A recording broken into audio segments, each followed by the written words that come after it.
That's a scary moment when you do that. Follow my lead. Oh gosh. Oh my gosh. It's so good to have you on here on the Decision Table D. I'm so excited. Where are you based right now? I'm in New York. You are in New York. I thought you might be. I've just got off a call from Zimbabwe, so I was over that area in the world. And my call after this is in Florida. So there we go. We're moving around today. It's why I needed a coffee, because it's actually, and I'm based in Sydney, so it's like I started at a very early o'clock this morning, and it's a Saturday morning, so I really needed a bit of a coffee happening here. So, oh yes, you're ahead of me. Yeah, we're in the future. You got to catch up with us, girl. I'm coming. You know what I love about this table is that there is no judgment, there's no right or wrong to answers here. We are literally having just conversations.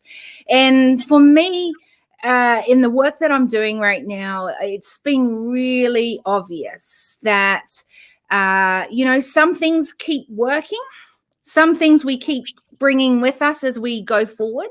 Mm-hmm. And then there's some things that are probably a good thing to leave behind. And one of the things with leadership that I've really found is that I believe there's this need for a new approach to leadership. And, I'm kind of using that as a lens in which we can have conversation today around. And, part of that is not presuming that I know all the answers, because, by the way, I have no idea most of the time. I'm really good at asking questions. And what I realized was when you ask questions, you can be curious to what those answers, are. And you can go, what is it I'm taking on, and what is it I'm leaving behind? And how can I be a better leader because of this? So that's kind of what we do here. We just roll. We just kind of we don't even know where the conversation's going to go. That's the fun thing about it. And but we're excited about it. And, we've had some amazing conversations on here with so many different people, but I'm really looking forward to finding out more about you, what you're seeing, and how you think, we can be better leaders and more effective leaders in what we're all doing across the world. So welcome to the table. Thanks for having me.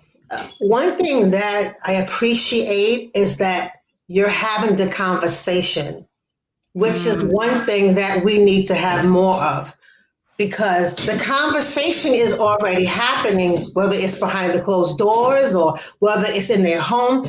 It's already being talked about. Now it's our job to bring it to the forefront that we can all get into the conversation, and let's see how we can make things better. Because that's how you make a difference. I won't know the viewpoint unless you bring it to the table. That's so good. I love that.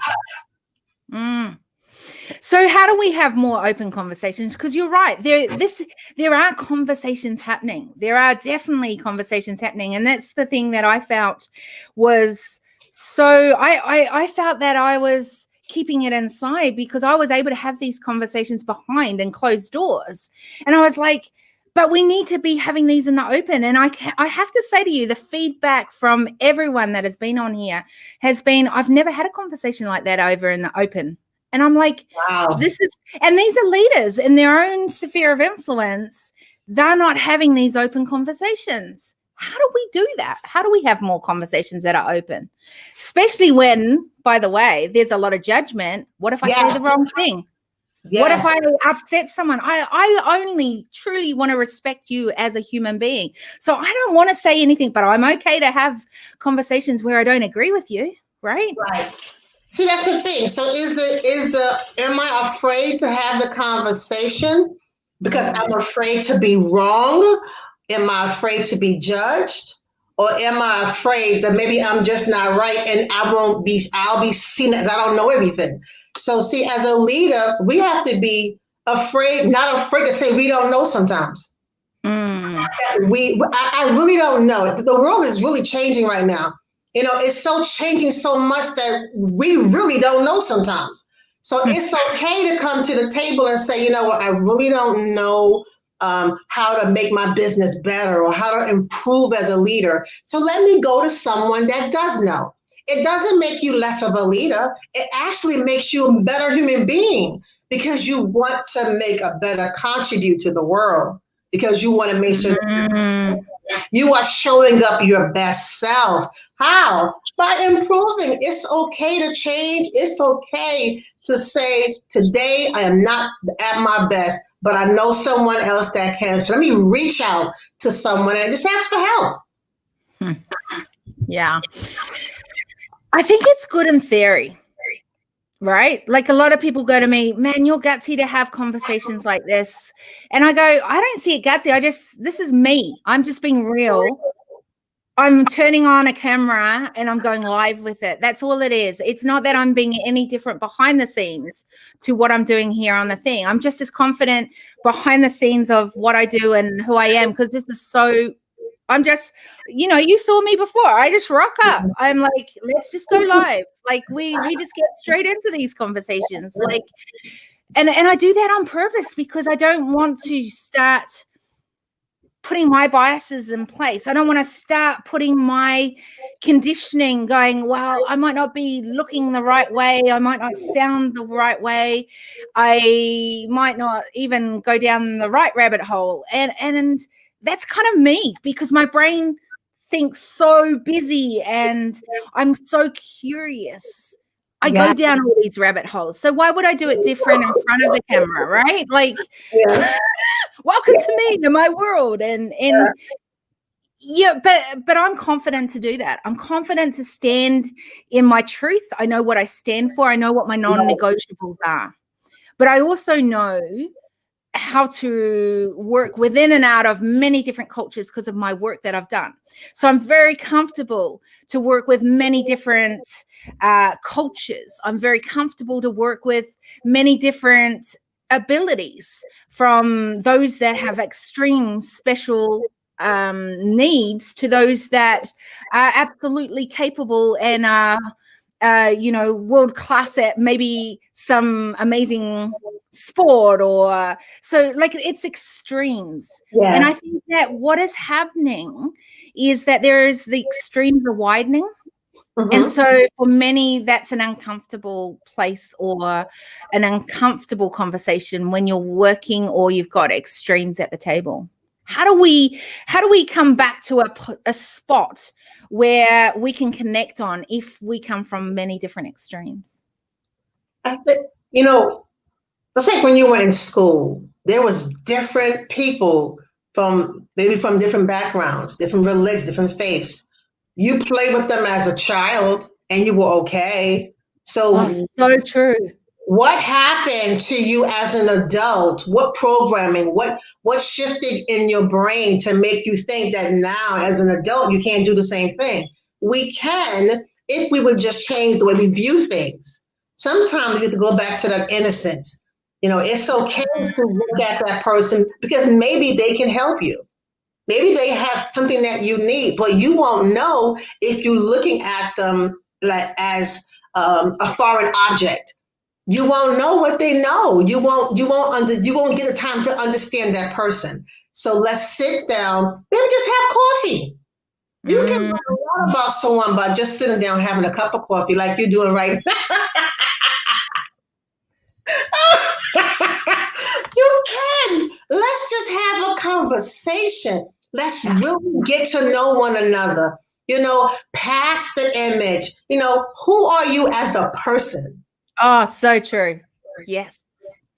And I think that's the thing that has been interesting, even just for me, consistently having daily conversations with different people on the decision table, is seeing sides of people, honestly, that are just so human. And I've loved it. And I've connected with that because I go, that's actually the side that I love. And I wonder why in leadership, if we go back to that, why we have kind of become old style where, you had to look away.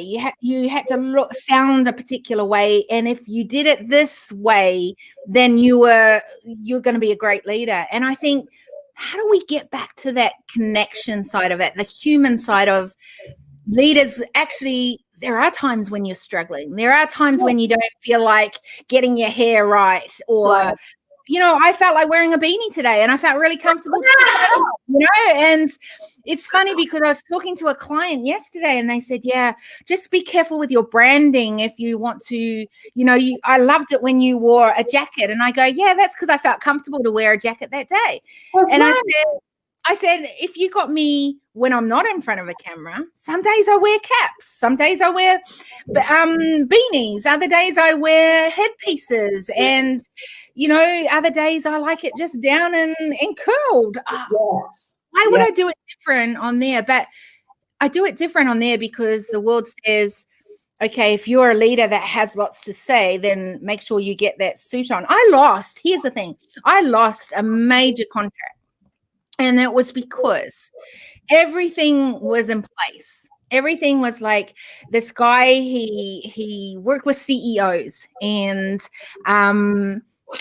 like he would pretty much date them for 2 weeks, he would say, and like spend zillions of dollars for $1 million contracts. But he had an overflow, and he said, what you do with them is way more than what I do. So they would get so much by working with you. He goes, but there's only one thing.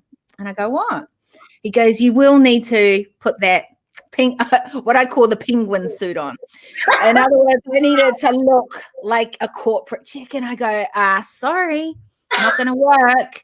How can I teach you to be who you are? Exactly. And stand strong as a leader. And that's often really different, by the way, than everyone else. Right. Especially if you want to pioneer a pathway ahead. Yes. And then I have to look like everyone else. Exactly. And that's the thing. Pioneers are different. We think different. We move different. We're not afraid to take a challenge. We're not afraid. And so I love that you were able to be comfortable in yourself and no, that's not me, and not be swayed by the fact that it was a large contract or the person wanted you to do it. Because a lot of times as leaders, when we're not really comfortable in who we are, we do sway because of society. We do move by what the norm says. But you are you. We need you to show up as you are, because you were created with a special something inside. So that's the something that I don't know what God was on when he was, stirring me in a pot going, this is Carrie Marie. Yep, let's get that off the shelf, put that in there, sprinkle a little of this in there. Yeah. I don't know what he was on that day, but yes, it's needed. It's needed to shock someone and say, listen, you can be your funny, quirky self, because that's who the people will connect with, who you really are. Because when you show up different, the world can see it, even if you think they cannot. Have you always felt comfortable being different? Like I am different. I am the kind of person that will dance in the street if I hear a good song. Oh, I love it. I am, so when I deal with clients, I have to be myself, and generally they love it because I come with my heart, and I come to serve, which a leader should be a servant. So I come to serve. And I think that's what they love. They love the fact that I'm coming as me. And when I come in a day that I'm not 100%, they know. Did you grow up in an environment that encouraged that? See, I didn't. I'm always fascinated with people who are so confident at standing up and being different and bringing their difference. I've had to learn it. It was not something I naturally was, because actually I lived a lot of my younger years trying to conform to the environment I was in and be the perfect child. And it never worked, by the way.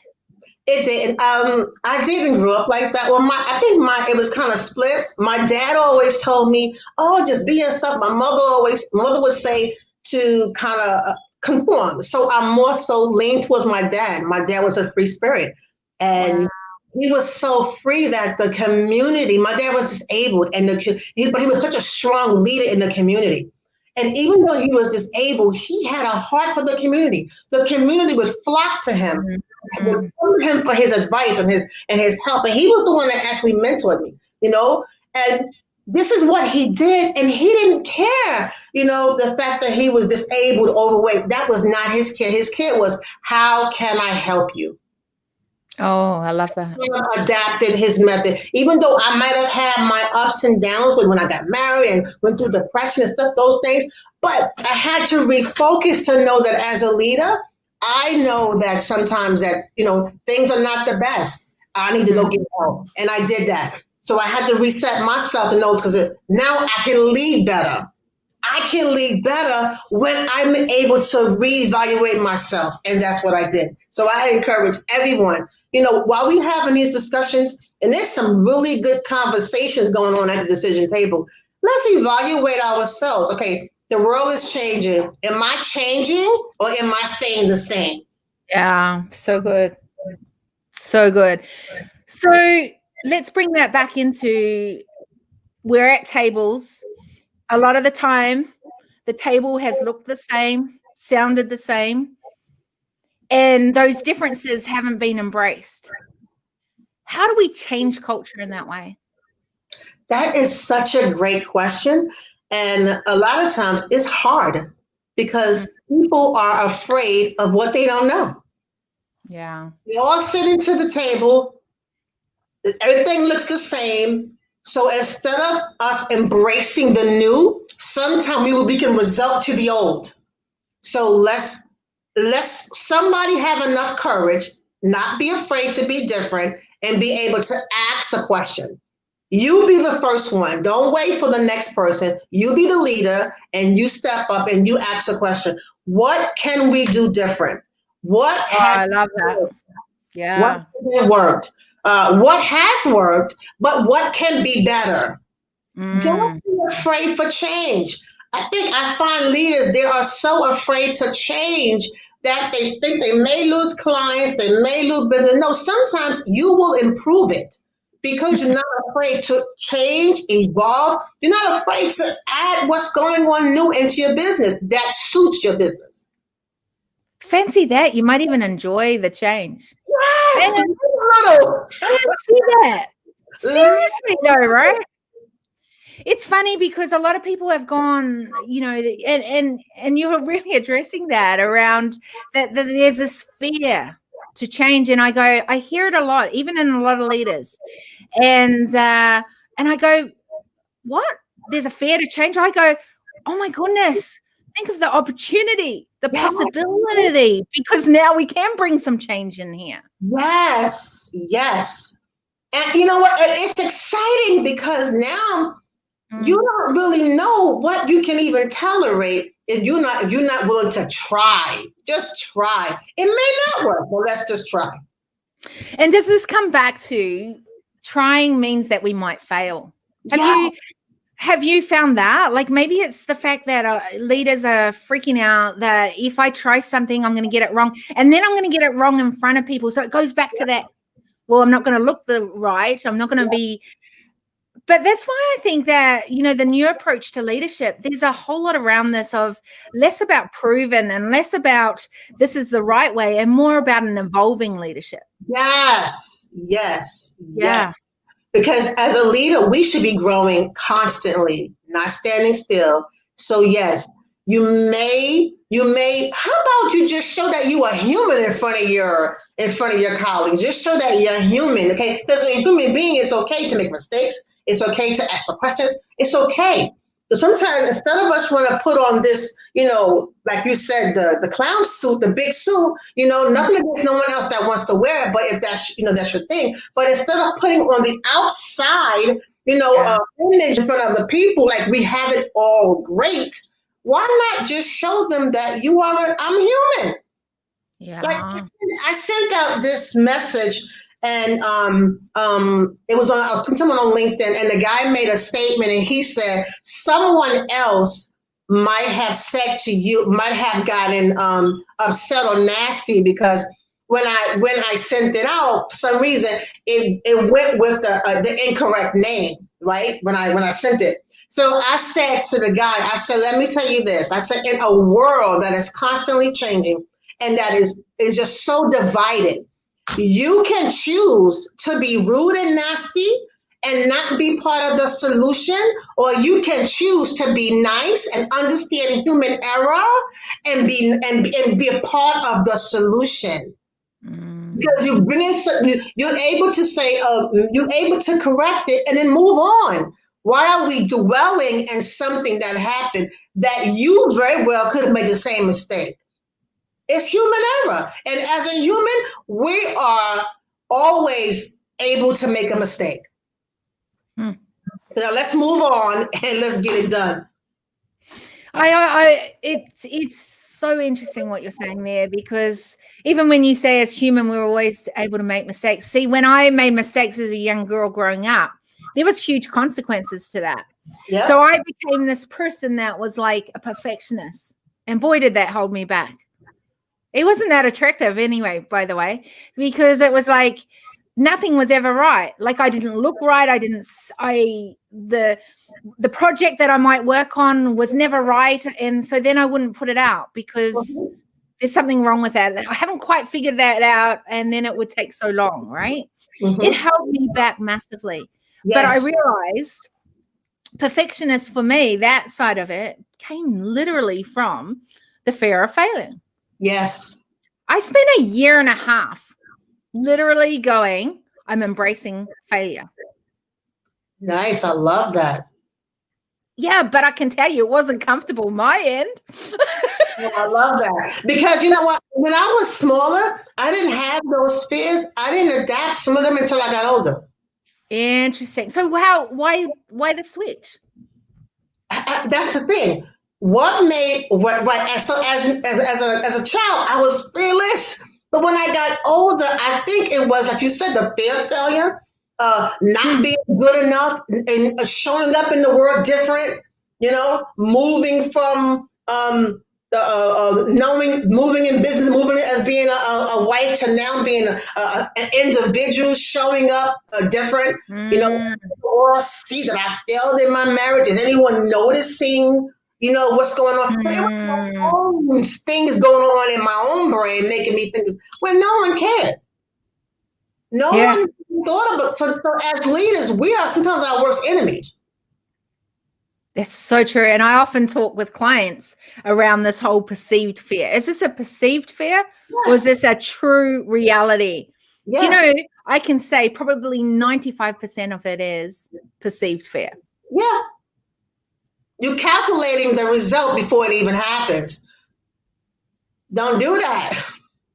So how do we stop doing that in a new approach to leadership? How do we stop that? You know, for me, this is what I did. What I did was I started letting people hold me accountable. You know, I want to a good community that's willing to call you in your mess. That's willing to call. Okay, you know, you want to produce a product or a service. Okay, so let's make sure that what is your time? What is your day? When are you going to do? Let's hold you accountable.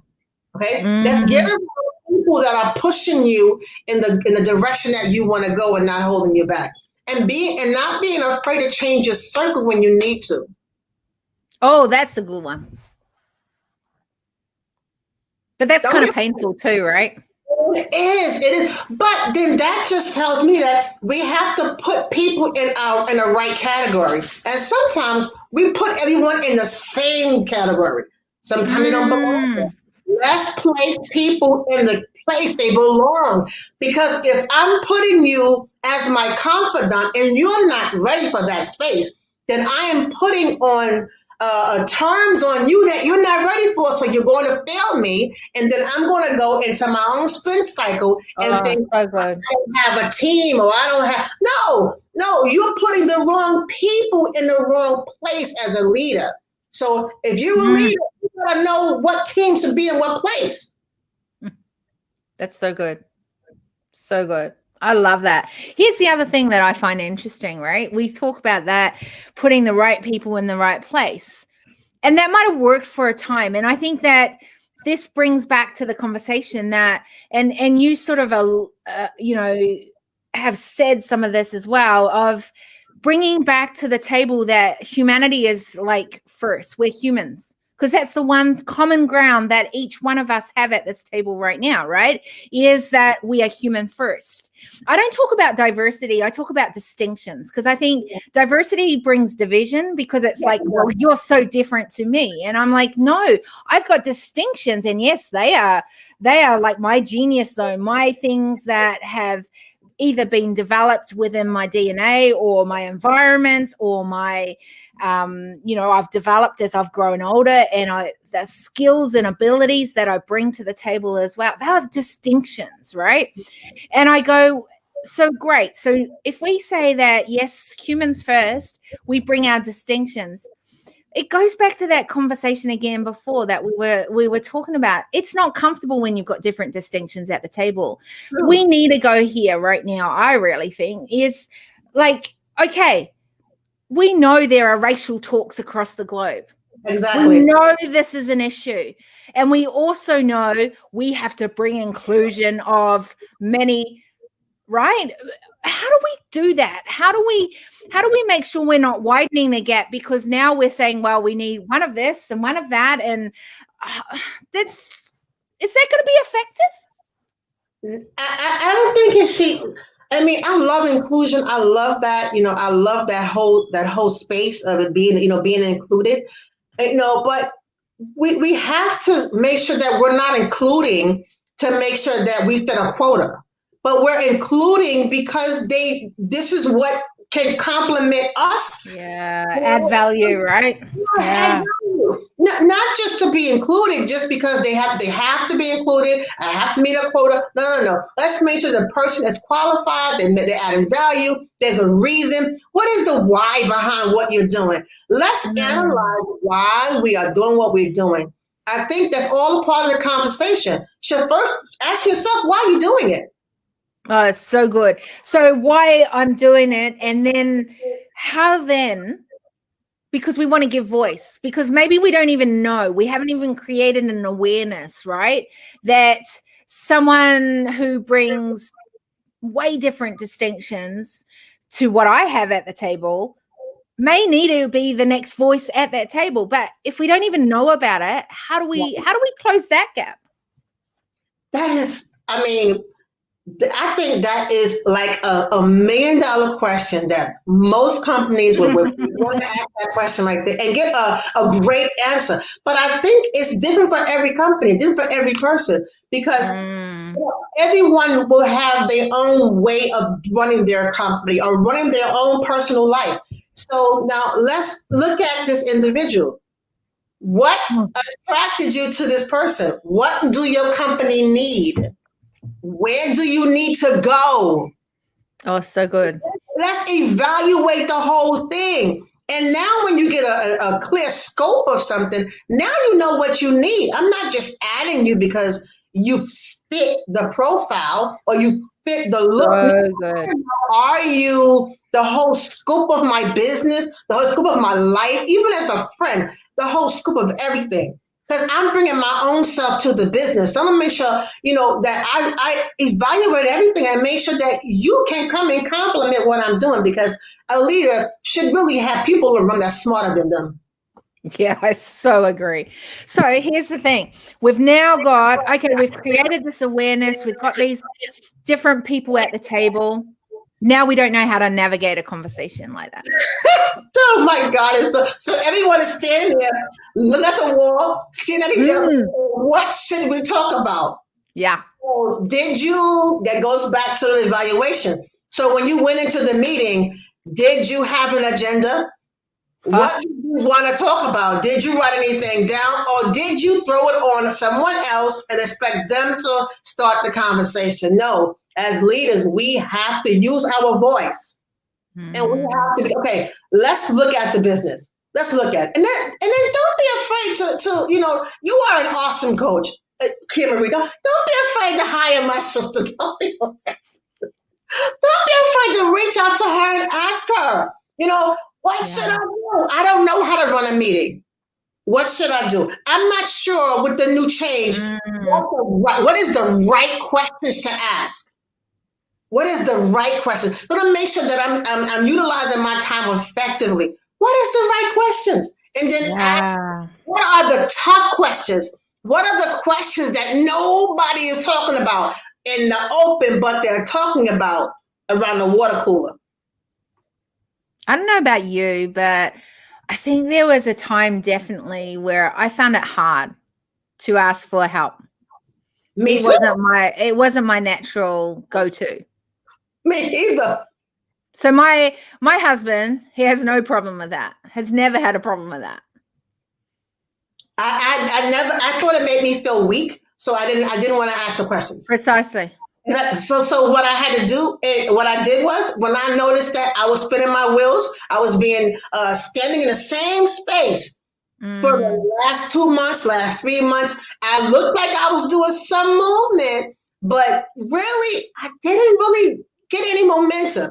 I started to ask when it started affecting my health, when my decisions were affecting my surroundings, not only my money, my business, my family, and my life choices. I knew I needed help. So when you evaluate your business, how about evaluating yourself? Evaluate yourself too to see and make sure, what can I do different to make sure that I'm better than I was a minute ago or this morning. Yeah. Okay. So we've done that. And now we're still trying to navigate a conversation. But one of the things you said, and I think is always so important, is to give everyone a voice at the table. How do we do that more effectively? Well, I think to let everyone have a voice, sometimes just go around the room and just ask people, is there anything you'd like to say? Yeah. I think that is so powerful. Like it sounds so simple. It does. I don't know about you. How many tables are you at where that actually happens? It doesn't. Yeah. But you know what? I did it to my children. Mm. We sat down and we had a conversation, and I learned so much. And I'm still learning. We're all still learning. And these are my children. Yeah. But each individual has something to say, and we need to be able to hear them. Okay, so we're giving everyone a voice, but there's a thing that's not happening, and I'm not listening to that voice. That's good. I know I need to give you a voice. I need to ask you a question and say, hey, what are you thinking? But I don't really care what you're thinking. I just need to give you that space. And I think in the new approach of leadership, there are more leaders that actually are listening. I love that. I think listening is a great tool. I think, to listen, you will learn a lot, and then because these, the people that we are around, they have more to say than we think. They're just not bodies moving. They have a thought, they have a feeling, so the people that we are serving, they have something that they can contribute. And it may make you a better leader if you would just listen. I love listening. I seriously do. Yeah. I think there's so much to learn from listening. Yes. I think there's so much to learn from giving space to other people to have a voice. Yes. And we can go deeper because of it. We can. And actually, you can get to the root of problems rather than just thinking, assuming, predicting. Right. Working on your own things and going, well, I think this is the thing. Well, what if you just stop and listen? Yeah. And get feedback? I've seen this a lot lately, and I've been doing it big time with team around the whole feedback. I ran a couple of companies, and one of the companies, the feedback wasn't being listened to, and people were upset about it. And that was an issue, a big one. Yeah. And so I created a meeting where the right people were in there. And the whole point of that meeting, if you wanted to know what the outcome, the why to it was, I wanted to give these team members a voice. Absolutely. A space to have a voice. And for the others that were involved in those decisions to actually listen. because when they tried to do it before, the team members had felt they weren't being listened to. Yeah. I think we need to do things like that more often. I think we need to have these conversations that become facilitations, really, around giving and being more intentional in how we have those conversations. Absolutely. Here's the thing, though. They're uncomfortable. They are. And see, that's the thing. When we come to the table to talk, we have to not be afraid to be vulnerable. Oh, not be afraid to be vulnerable, because that's how change is going to happen. Because someone had to speak up in the feedback meeting that you had to tell that no one's listening to me. You know, we all hear, but no one's listening. So we have to be able to listen. Feedback is a great thing. It's a great thing. It helps you get involved. It helps you grow. So let's get effective feedback, great feedback. Let's utilize it, and let's put the ones that doesn't apply, put it where it needs to be, and get the ones that are really, really good. And let's see how we can improve on those different feedback, because it can only make you and your company and your surroundings better because somebody is talking. And now it will allow the team to feel they can talk to you. Let's talk more about that vulnerability, because here's the thing. If we talk about more distinctions at the table, I think that opens that up even wider, right? That vulnerability sort of space. Because if I'm sharing something that's really important to me, it may not be so important to you. Right. How do we scale that? Or how do we now bring that into the way we navigate that conversation? Because it's really important to you, because you have seen the effect of that in maybe your environment, maybe the people you meet every day of your life. And so you're bringing that perspective to the table. And I'm not quite seeing that yet. I've just been open to that. I didn't even know that even existed until you mentioned it and brought it to the table. How do we go? How do we go? I'm listening. I'm hearing it, but I'm not really sure how that fits into the bigger picture of everything that we're doing. Well, see, that's good, because every feedback doesn't have to be applied. It doesn't. And that's such a good point. Yeah, I can listen to the feedback, because I'm a good listener, and a leader should listen. So I'm listening. I'm hearing you. I'm letting you know that I hear your opinion. I hear your concerns. But at this moment, it doesn't apply to where the business is going, to where we're going as a leadership. It doesn't apply. We're going to table that and put it on the side. Then maybe later on it will. That makes the person feel that they were heard and not left out. That their opinion mattered, even though it did not come right now. So then that means there have to be mature people to the table. Mature people to the table where we're able to have a clear discussion.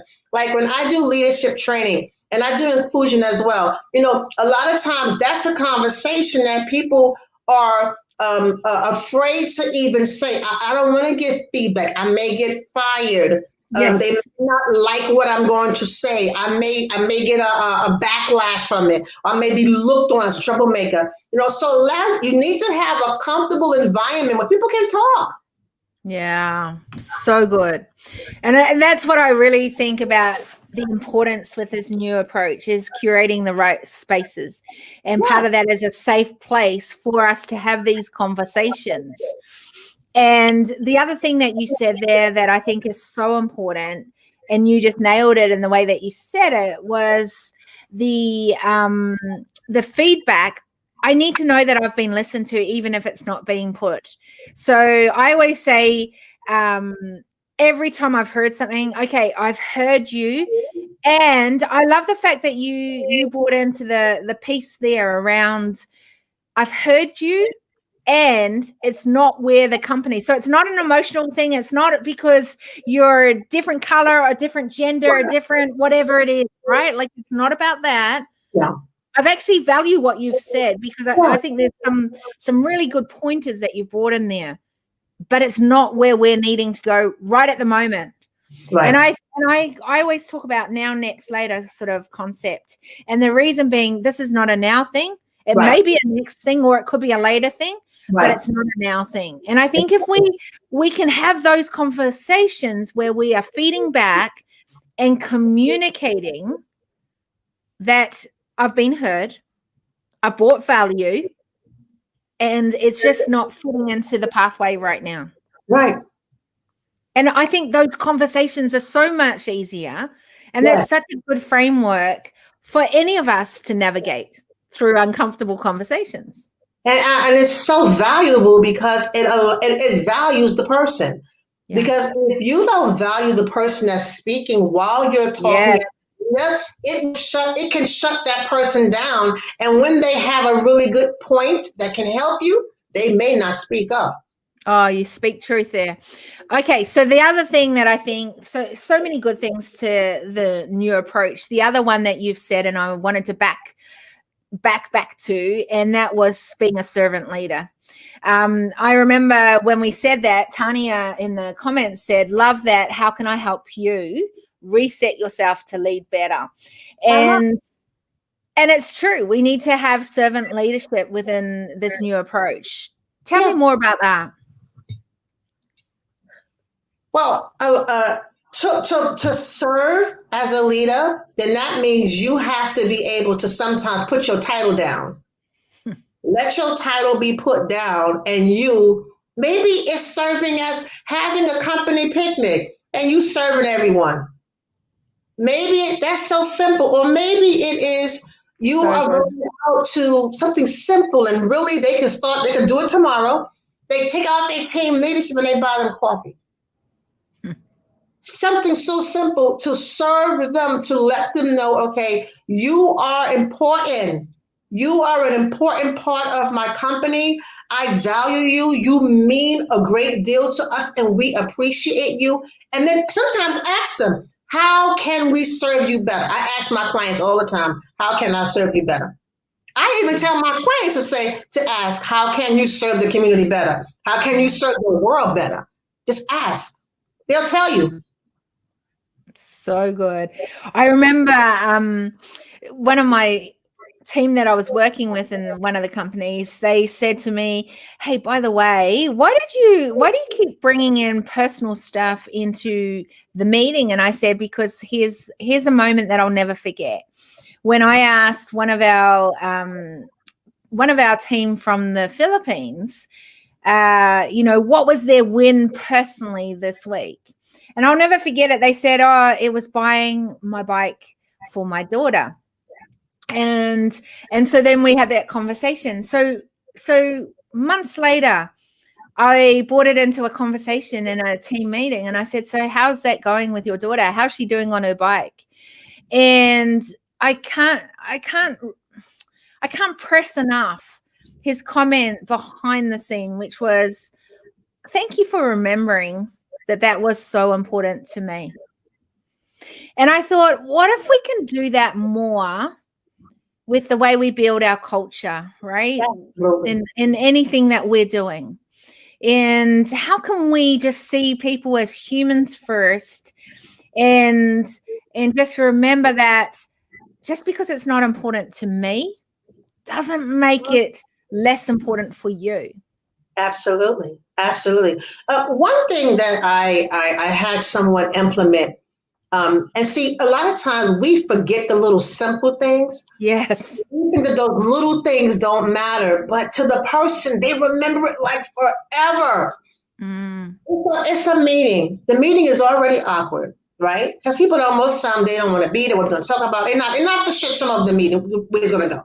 So if it's someone's birthday, why don't you say, hey, everyone, it's Sue's birthday. How about we all tell her happy birthday? That sort of changes the scene and the atmosphere of the meeting, and it makes us all be able to just talk.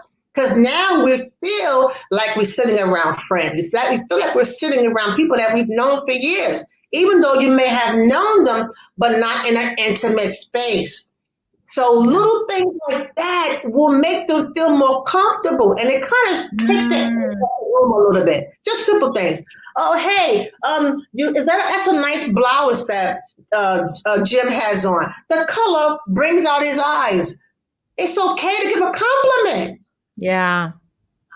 It's so okay. And this, oh, I love that. And I think that comes back to that vulnerability piece as well, right? It's Yes, kind of vulnerable, like it feels vulnerable when you're going into personal, but I don't see personal and professional as separate. I see them very much makes yes, up the whole person that we are working with. And an example being with my company, that a beautiful friend of mine died, and because she was a huge part of what we do in Voice Advocacy Foundation, our whole team felt what some had met her, and for my son, who's also on my team, he said it beautifully. She was like our Fijian mom. And so we spent time in our meeting, the first meeting after it had all happened, and the funeral had been had. We spent that first little while just having our conversation and giving everyone a voice of what that meant for them. And we watched then, because she's actually on our video for Voice Advocacy Foundation, and we watched her interview that I did on there, and I was bawling my eyes out because that was the last time I get to have a conversation with her. And I needed to feel that, and the team needed to realize that we will move on from this, and we have, but this was an important part that affected all of us as a team. yeah, And I think when you can be vulnerable enough to bring that into your culture, where we celebrate every little win. So I might have gone, oh my gosh, I finally got D on the table, and we celebrate that as a team. And we cry together, we laugh together. Like, we've had Michelle and Nikhil here on the decision table. Like, they are full of laughs on that conversation. Why? right. Because we know how to laugh. We know how to have fun together. We know, we know how to be stupid. And sometimes some of the team will bring me back in line and go, okay, focus, Kira Marie. It's time to focus. Get back on. I love it. I want to enjoy this journey. And I think leadership is a journey. And part of the new approach is that we're on this journey. We're on this journey together. And I think that there's been a huge thing where there's been a lot of isolation, and there's all these islands trying to do these things. And now I'd really love to see us collaborate so much more. And we're so much stronger when we work together and not bring the division. And it's not you doing better over there or this person doing better over there. It's like, how can we come as humans, connect, and how can we bring those distinctions and now collaborate and bring change in a much bigger and better way, right? Yes. Yeah. You said so many great things in that conversation. Sorry for your loss. But you said culture, company culture. That's huge. How to actually establish the company culture so that everyone knows the culture of the company. Then they won't be afraid to have the conversation because you already have this in the culture. You already established it with your tribe that I give a free space to say whatever you feel. That I can hear you. You have a free space to cry when someone mourns. You don't have to hold it inside because it's going to hurt you in the long run. So you have that space to be vulnerable, the space to laugh in the meeting. That we can be fun. I love that. This time where I didn't laugh. But now I enjoy life. My kids were like, "Oh my God, there she go!" But listen. The next chapter, I love it. I'm going to enjoy it. I'm going to laugh loud and smile more because why? This journey, this part of the journey, you want to make sure that you living and you giving it your all. You want to make sure that your message is being in the history and is just being written down. What are you leaving for history to know about you? You can make history too with your message, with your voice, with your words. So let's let's leave it here. Leave it all here. Die empty, as they say. Just die empty. Preach it, sister. I love it. I love it. I love it. Okay, so by the way, if anyone wants to connect with you and learn more about what you do, what's the best way they can do that? They can go to Efficiency Consultants. They're my company. And it's ecconsults.com. You can go right there, and I would be more than happy to train your team, shock you a little bit, get some laughter, help you with your company culture, And my whole thing is I want to make sure that you're not only your company culture is the way it needs to be, but let's make sure that you're hiring the right A team. So, I have to recruit them, I train them, I hire them, and I make sure that you're presenting your message that you can leave a mark on the world, for the world to know that you were here. Love that. It's so good. So many goodness. So many goodness. That was good English, wasn't it? Disclaimer, I'm dyslexic. For anyone that thought, oh my goodness, she can't speak English. Well, you're right, I can't spell either for anyone. I'm so thankful for the days now that we get to use computers, because spell check is a fantastic thing. So, yes, you're right. English was not, I remember my English teacher very strongly saying to me, Kira Marie, whatever you do, don't you ever write. And I was like, okay. And he was right. I couldn't write. I couldn't write about Romeo and Juliet. What he wasn't right about was I couldn't write. I can write. I just write very differently. And I've had to learn different ways in which to do it. And I think that's something that we often forget, is even if we don't have it right now, it might not be I can't do this later. It's just, maybe I need to find out what is it that I need to do now to help me do this more effectively. So if we go back to some of the things that have come from our conversation today, it's about having these conversations and how to navigate that in the uncomfortable conversations. Well, here's the thing, no matter where, maybe a leader's at a space, or a person who's listening is at a space where they're even just going, well, I want to create more of awareness of even knowing who to have at those tables. Or maybe they're at the stage where they're wanting to navigate or have those uncomfortable ones. The great thing that we've really established here is some of these things weren't natural for us. Some of these things weren't the way that we did it before, or we've had to go through, even in our own world, some struggles to figure out how to turn up in the way that we know we need to turn up, or not even need to, but sometimes it is need to.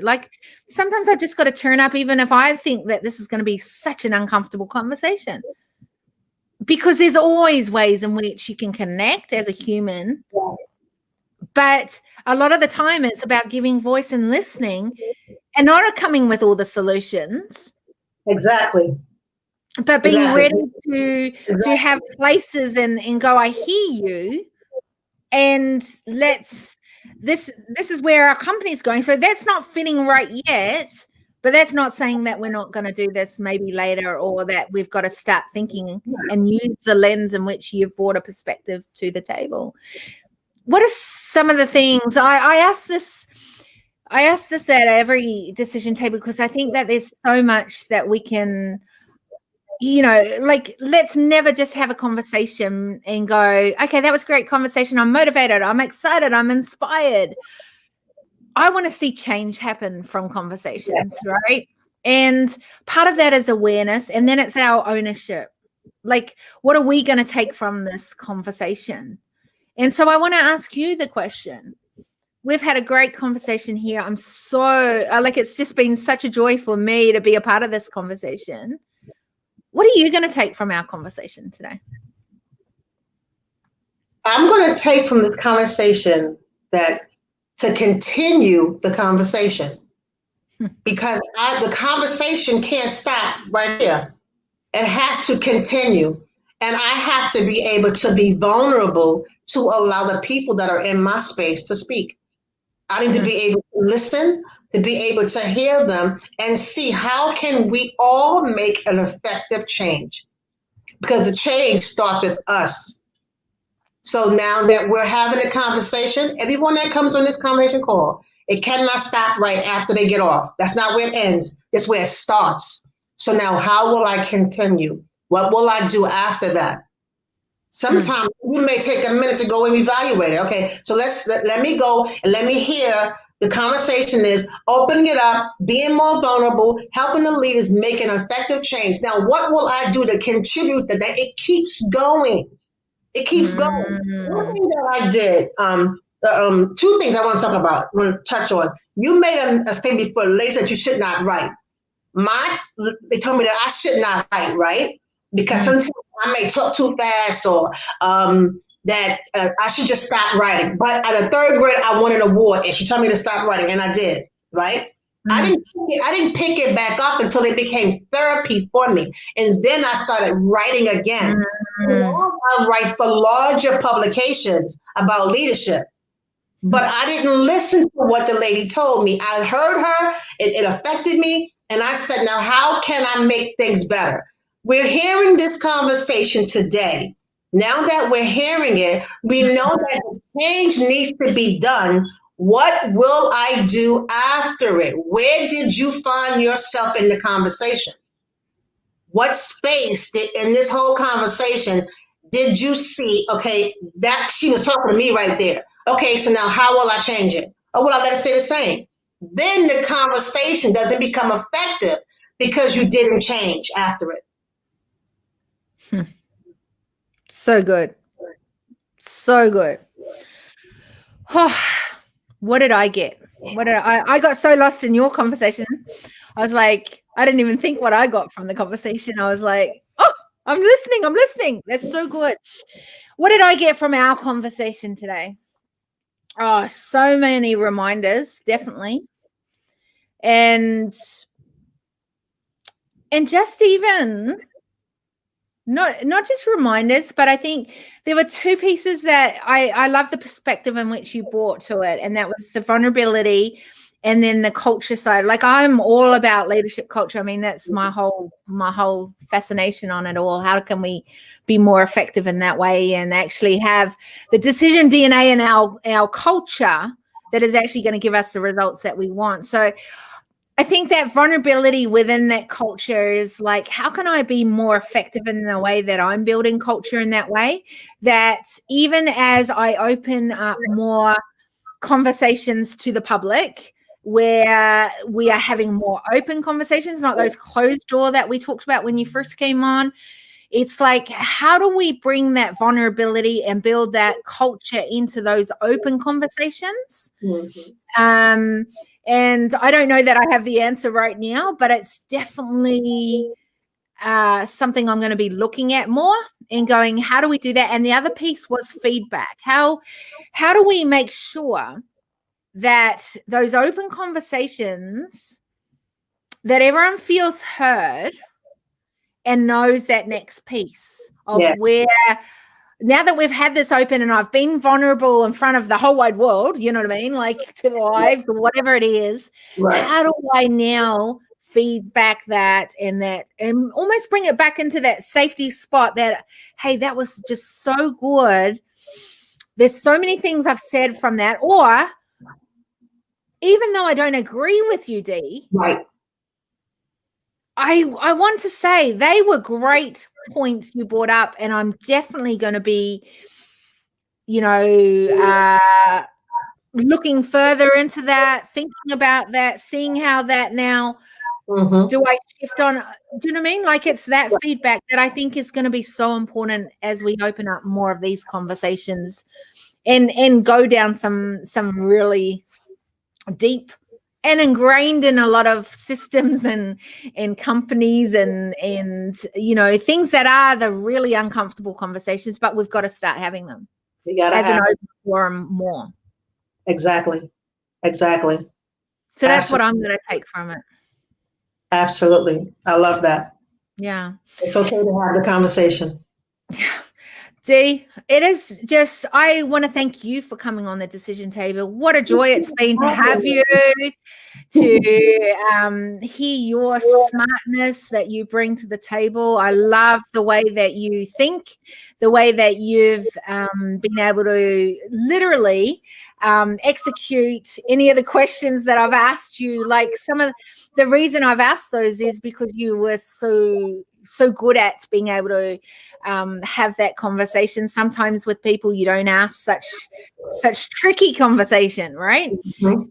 But I love the way that you helped us to navigate such a really important conversation that I think the world needs to hear. I think that as leaders, this is part of us standing strong and going, we know there's problems, we know there's issues within culture of how we're building our cultures.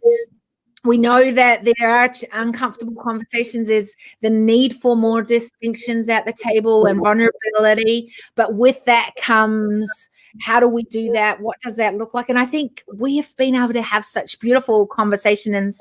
You've been able to bring such droplets of wisdom to the table. So I want to really thank you for being here at the decision table. And I'm looking forward to how we can build even more together, because I think there's just having you on the decision table has meant that I've got to know you better and your thinking and just the goodness that you bring to the table. So I'm looking forward to seeing how we can further our relationship to do bigger and better things as well, because I think that's important as well, right? Yes.